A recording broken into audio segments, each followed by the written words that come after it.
All right. Hello, everyone. Good evening and welcome to tonight's neighborhood meeting. My name is Dana Suddaby and I'm a planner with the city's Development Services Department.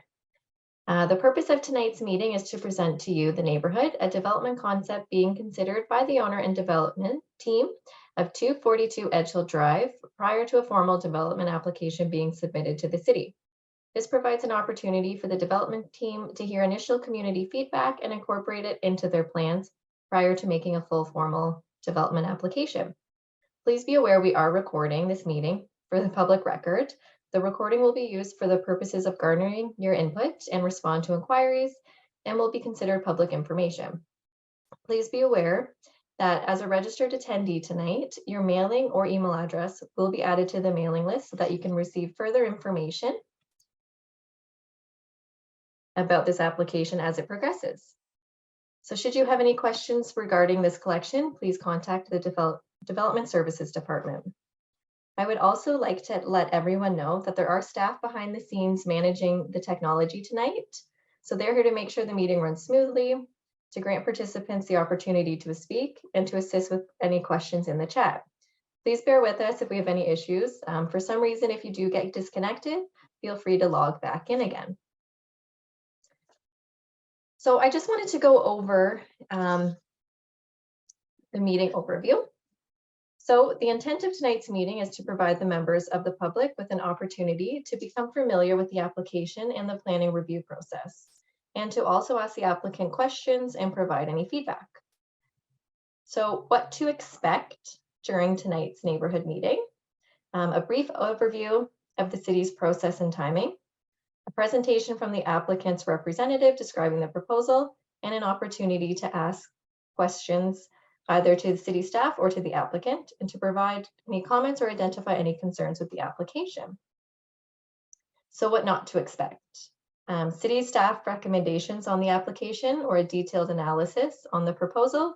So this will occur later down during the review process, and a debate on the merits of the proposal between city staff and the applicant. So the next steps following tonight's meeting. So before we get into the presentation, I just wanted to quickly highlight the next steps, excuse me, in the application process. So the neighborhood meeting is established early in the development process to ensure local concerns are incorporated or addressed through the city's review. So after this meeting, we expect the applicant will make a formal application submission for this development project. Formal submissions undergo a full technical review and must address comments received from this neighborhood meeting, from the city's technical departments and external agencies, and from members of the public more broadly. So in conjunction with this, a statutory public meeting will be held on the application at General Committee. At a public meeting, applicants present their application to council, answer questions, and provide an overview and response to any issues, concerns identified during the neighborhood meeting. As a part of the public meeting, members of the public also have an opportunity to provide verbal or written comments. So following a public meeting, staff continue the technical review process and the applicants make any necessary revisions to the development proposal. Once the review process has concluded, a staff recommendation report is brought forward to council for their consideration. All the comments received throughout the review process, including those received at the neighborhood and public meetings, are identified and addressed in the staff report and form part of staff's recommendation on the subject application. A staff report for this particular application would likely occur sometime in 2023. So I will now move on to, So I just wanted to introduce the application tonight. So the proposed application is for a zoning bylaw amendment to rezone the subject lands from residential single detached dwelling second density, R2, to residential multiple dwelling second density townhouse, which is RM2-TH, in order to facilitate the development of 3 street townhouse units. So I will now hand over the meeting to Innovative Planning Solutions, so Courtney Mark and Kyle Galvin, for their presentation.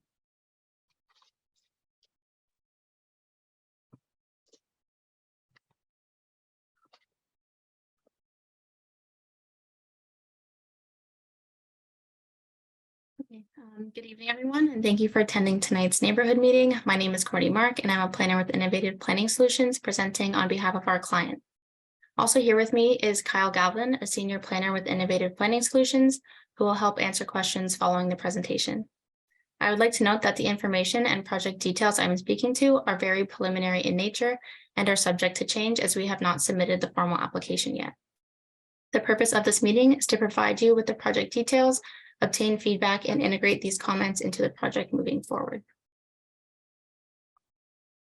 Highlighted is a subject property in red. It is positioned on the north side of Edgehill Drive. There's currently one older single detached home located on the site.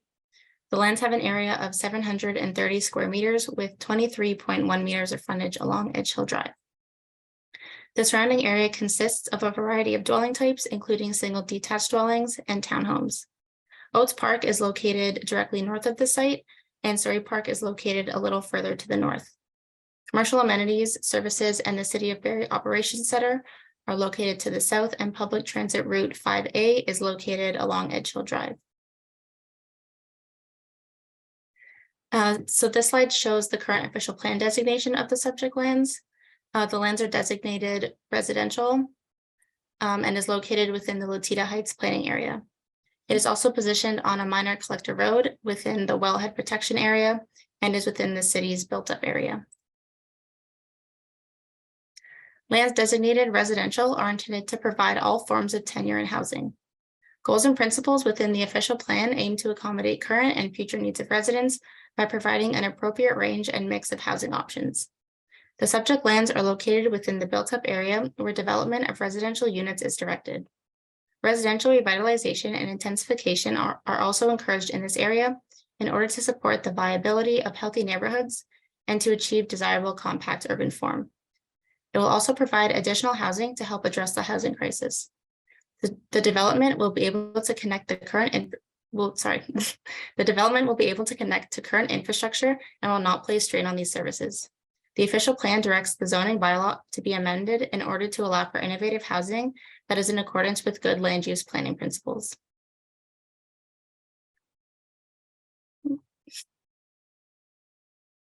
This slide shows the subject lands and its designation in Barrie's new official plan, which was adopted in February of 2022. It has not yet been put into effect and is awaiting approval from the province. The lands are designated neighborhood area and is within the city's built-up area. In this designation, all residential uses are permitted, including a full range of housing forms, types, and options. The plan supports redevelopment and intensification at an appropriate scale, height, and density for the neighborhood in order to support the creation of new housing options. The proposed zoning bylaw amendment and future consent is supported by the City of Barrie's new official plan. The intent of the zoning bylaw amendment is to permit the development of 3 townhouse units. I would like to note that the details of the built form have not been determined. However, the design will be complementary to the neighborhood in terms of scale, height, and orientation. The yellow boxes shown in this drawing are not proposed buildings, but are placed to show how the site can potentially be developed. Again, the design of the buildings has not been completed at this stage and will be designed at a later date to fit in with the surrounding area. The proposed lots have an area of approximately 200 to 260 square meters with 6.4 to 8.6 meters of lot frontage. Each lot will be able to accommodate 3 total parking spaces, large rear yards, and landscaped open space for tree planting and shrubbery. Following the approval of the zoning bylaw amendment, a consent application would be pursued in order to sever the lands into 3 lots, creating 2 new parcels. This slide shows the current zoning of the subject lands. The lands are zoned residential single detached dwelling second density, R2, within the City of Barrie zoning bylaw. The surrounding area contains a mix of residential zones, including residential single detached dwelling second and third density, R2 and R3, residential multiple dwelling first and second density, RM1 and RM2, located here to the north of the site, and this parcel here to the south, as well as light industrial located here in purple. In order to permit a severance for 3 new townhouse units, rezoning is necessary from the residential single detached dwelling second density zone to the residential multiple dwelling second density townhouse zone. Some key points to note about the new zone proposed is that the front and side yard setbacks are more restrictive than the current zones, and that the height of both the current and proposed zones is the same. The new zone has a more restrictive list of uses than the current zone and allows for the development of the 3 townhouse units. This will allow for more units, but will still allow for the built form to be positioned in a way that is compatible to existing buildings. Again, no amendments to the official plan are required. In relation to required studies, each of the studies listed here will be undertaken as the process moves forward as part of the formal application. In conclusion, the application is for a zoning bylaw amendment from the residential single detached dwelling second density zone to the residential multiple dwelling second density townhouse zone, which would permit the development of 3 townhouse units. As a reminder, the design of the buildings has not been determined, as this is just the application for rezoning. The built form will be determined at a later stage and will be sure to comply with the RM2-TH zoning standards. This application is supported by provincial and municipal policy as providing a full range of housing types through infill development, and intensification is encouraged. The City of Barrie's official plan also encourages residential intensification and redevelopment in order to support a diversity and range of housing types that creates a more compact built form. It also encourages development that contributes to the creation of complete communities and offers intensification, as it is an important part of the city's growth management strategy. On behalf of our client, we would like to thank you for listening to this presentation and attending tonight. It is our belief that this project will provide appropriate intensification and housing to the area and provide positive effects within the immediate area and to the city as a whole. At this point, Kyle and I would be happy to address any comments or feedback you may have on this project. Thank you.